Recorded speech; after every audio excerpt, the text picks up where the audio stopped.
Ces derniers temps, j'ai constaté une vraie prise de conscience. C'est-à-dire les gens savent que on débat, savoir si c'est l'activité humaine ou si c'est le cycle. Moi, ma conviction, c'est que c'est vraiment l'activité humaine. Il y a des dérèglements. Des dérèglements du climat, des dérèglements de la mer, l'acidification croissante de la mer, etc. Donc il y a des dérèglements. Les êtres humains le savent maintenant. Il y a une vraie prise de conscience.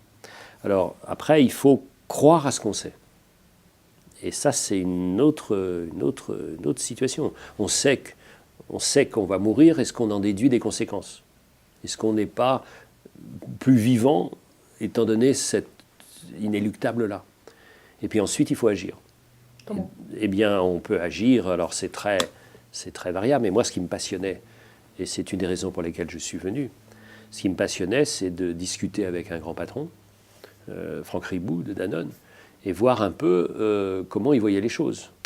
Et comme il a une vision très équilibrée, qui est aussi la mienne, c'est-à-dire une entreprise doit faire du profit, mais doit aussi respecter les gens qui travaillent pour elle, et respecter aussi tout son environnement. Parce qu'il n'y a pas que l'environnement naturel, il y a l'environnement social. Et l'entreprise est au cœur d'un écosystème. Et si les entreprises font n'importe quoi, par exemple donnant tout aux actionnaires, ou n'investissant pas l'avenir, ou se moquant complètement de l'environnement, évidemment, on va à la catastrophe. Et ce qui m'intéresse aussi, c'est que si on attend des résultats globaux en disant « tant qu'il n'y aura pas de résultats globaux, moi je ne fais rien », dans ma vie personnelle, dans ma ville, dans mon entreprise, dans mon pays ou dans l'Europe, ça c'est la catastrophe. Si on attend que tout le monde soit gentil pour être gentil soi-même, vous savez, on dit « oh ben je peux bien tuer puisque des autres tuent ». Ça, on est sûr qu'on va à la mort.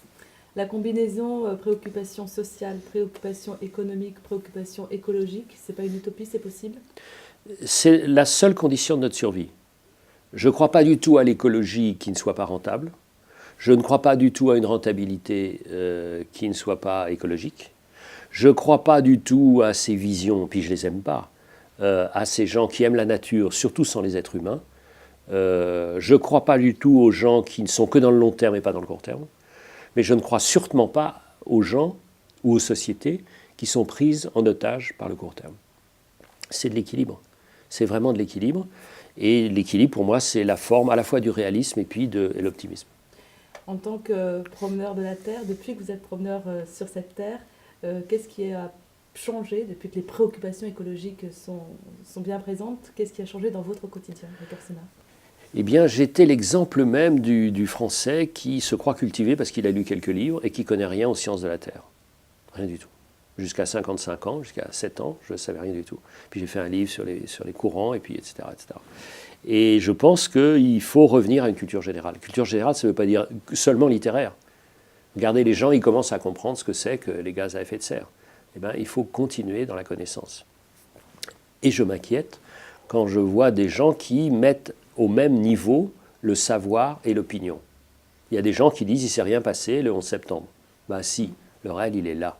Et quand on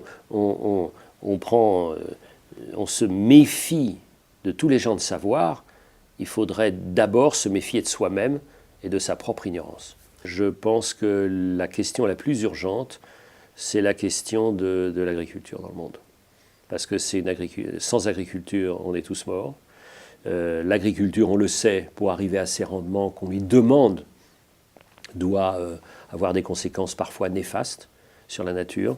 Donc, comment produire plus en respectant mieux, ça serait la question clé.